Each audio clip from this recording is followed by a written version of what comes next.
Continuing with our discussion of the liturgical year, um, we last ended up with talking about Sunday, the Lord's Day, as being, absolutely the central part of the Christian experience from week to week.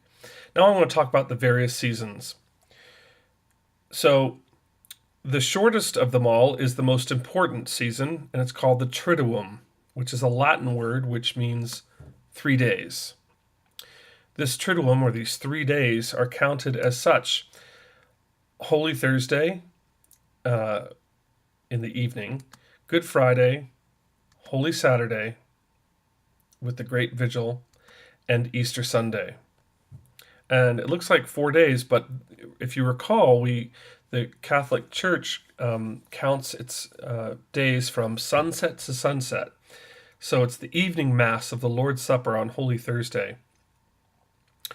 So Thursday evening to Friday evening to Saturday evening, and Saturday evening to Sunday evening. That's the 3 days that are counted in the Triduum. So it's its own little season. It's so important. And the great vigil of Easter forms the very center of the entire church year. It's the most important service of the church year. Interestingly enough, the great vigil of Easter was not even that important before 1950. It wasn't restored.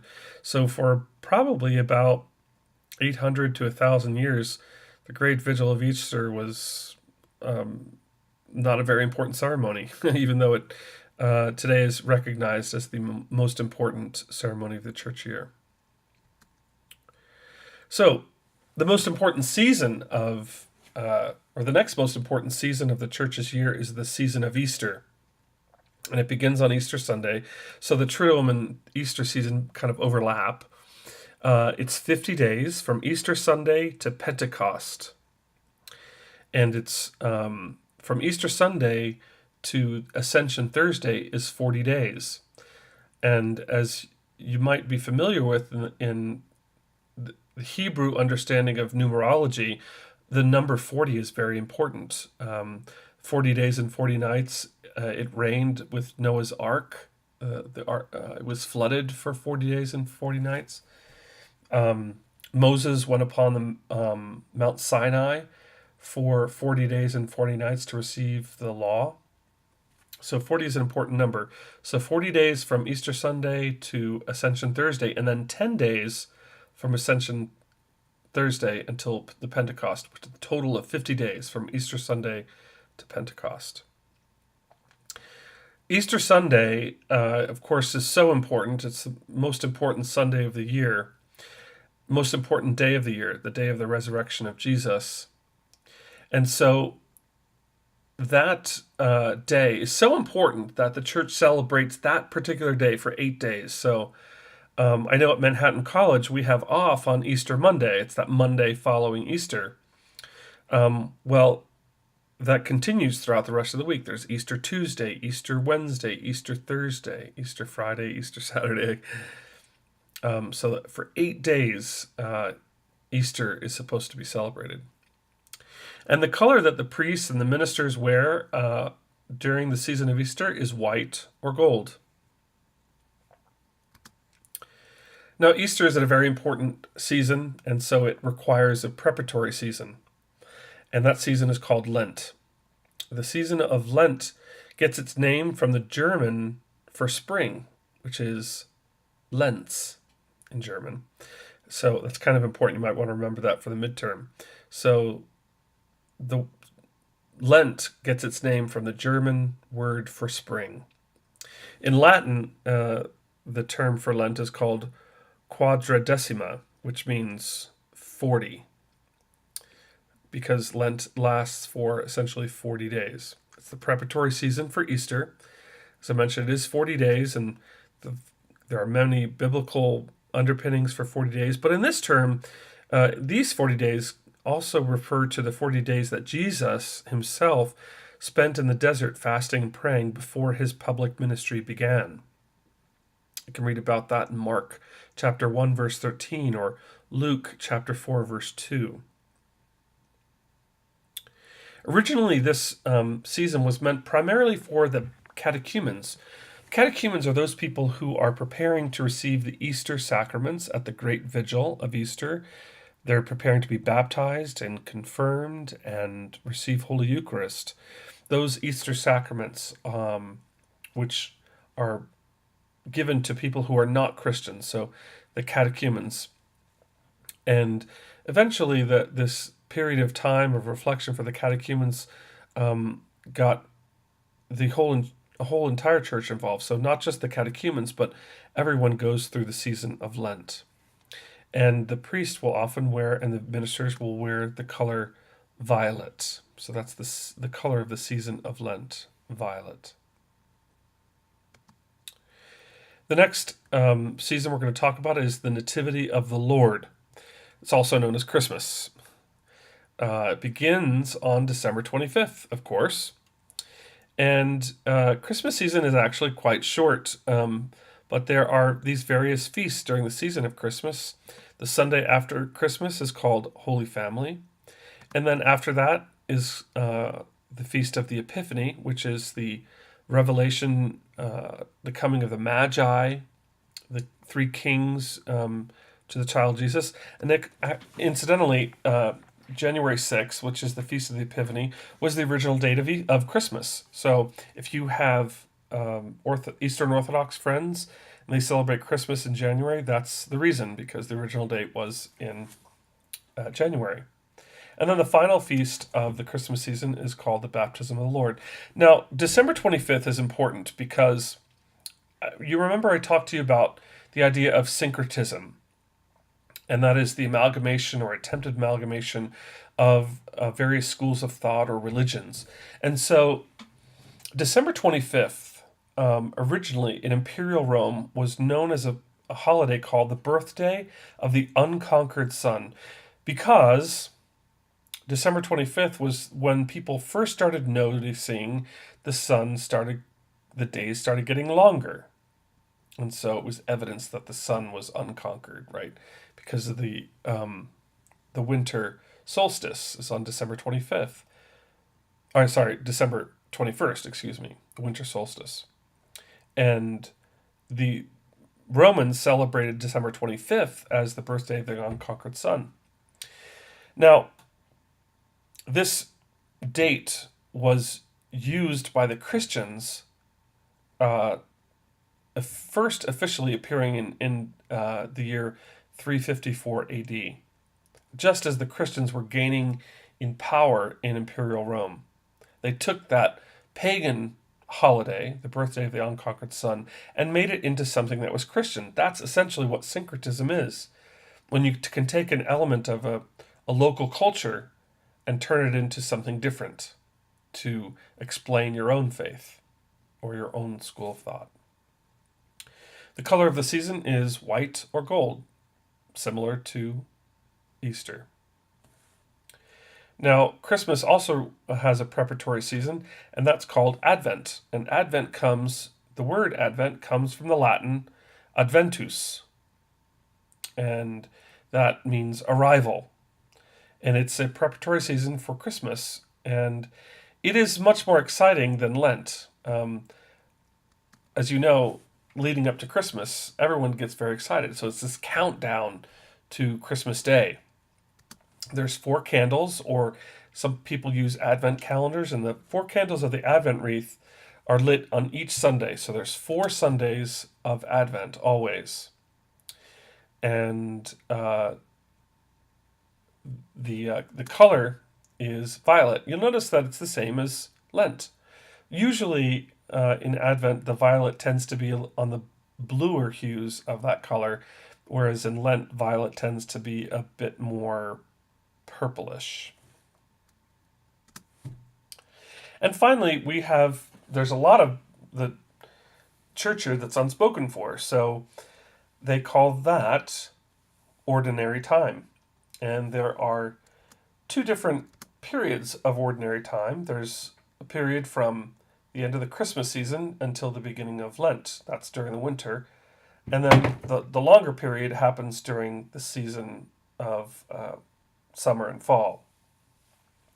Now, if you look at the word ordinary time, it does sound pretty ordinary, right? But it actually comes from the Latin term tempus per annum, which means the Sundays through the year, the counted time during the year. So ordinary takes its um, origin from ordinal or numbered rather than, plain, if you will. There are 33 or 34 Sundays, depending upon how uh, Christmas and Advent fall, and Lent and Easter. It all depends on that. So it's either 33 or 34 Sundays, and the color is green. During the season of ordinary time, the church celebrates various aspects of Jesus' ministry and his teachings. So it really focuses on uh, Jesus and his teachings during the ordinary time. So now let's begin talking about the structure and parts of the Mass. So this is class number 5, the beginning of class number 5. And I'd like to begin with the story of Emmaus, which is taken from the scriptures. What I'm going to read for you is taken from the Gospel of St. Luke, chapter 24, verses 13 through 35. And this story happens right after the resurrection.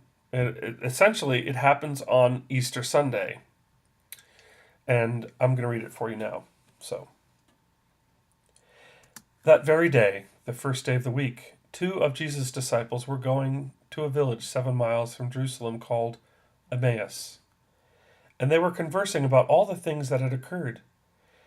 And it happened that while they were conversing and debating, Jesus himself drew near and walked with them. But their eyes were prevented from recognizing him.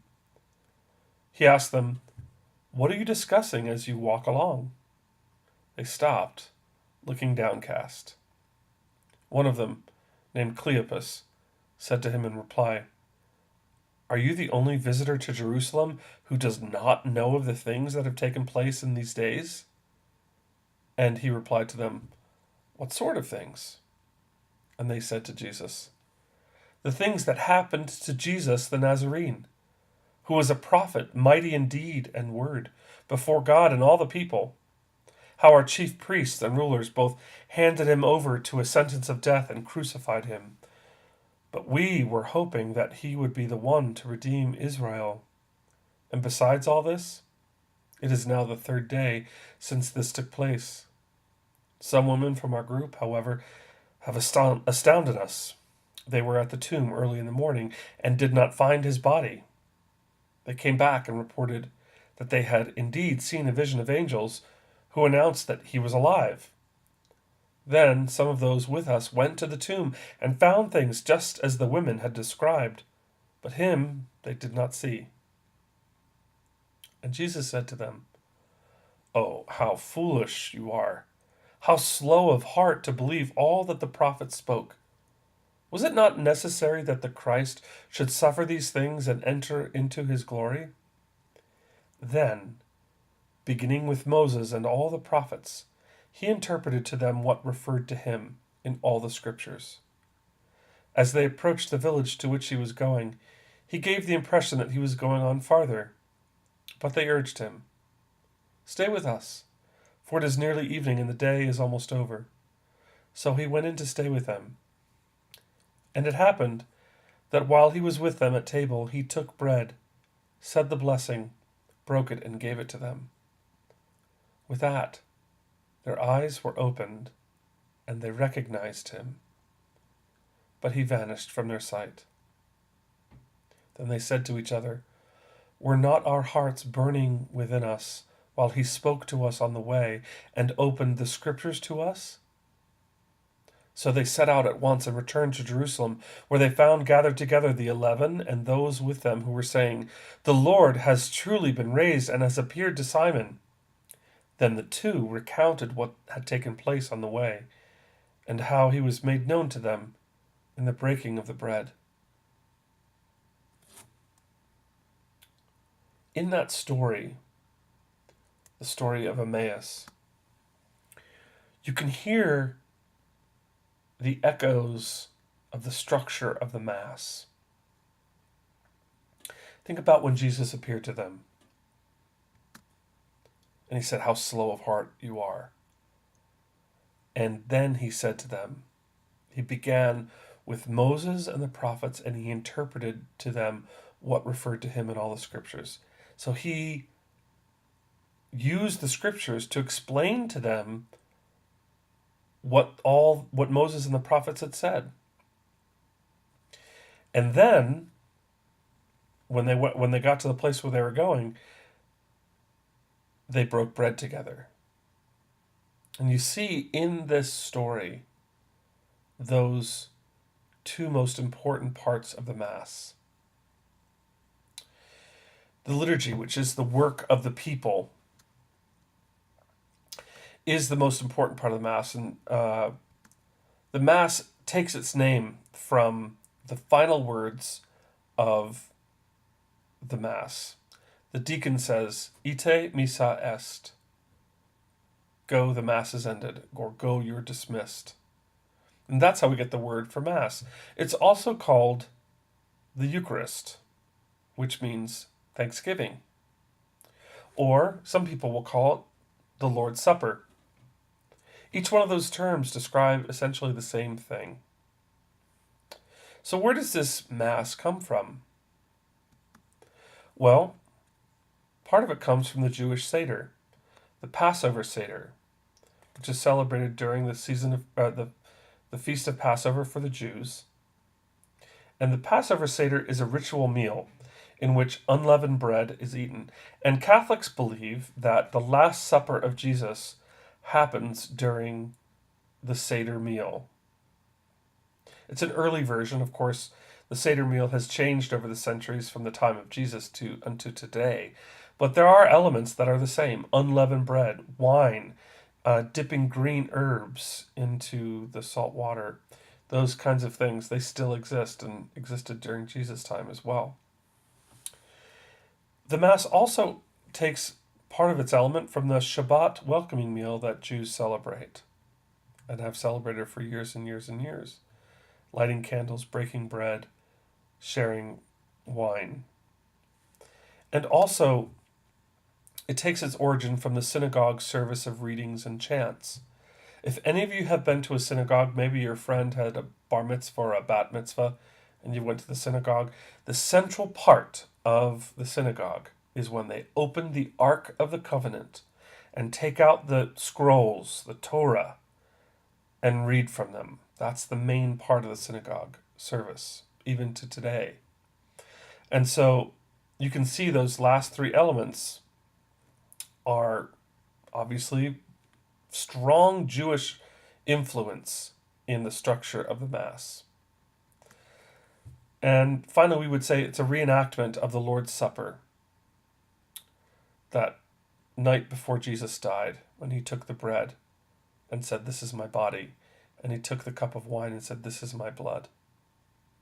That act of breaking the bread, which you heard in the story of Emmaus, which was preceded by Jesus opening the scriptures to them. So we have two very important parts of the Mass, or the Eucharist: word and sacrament.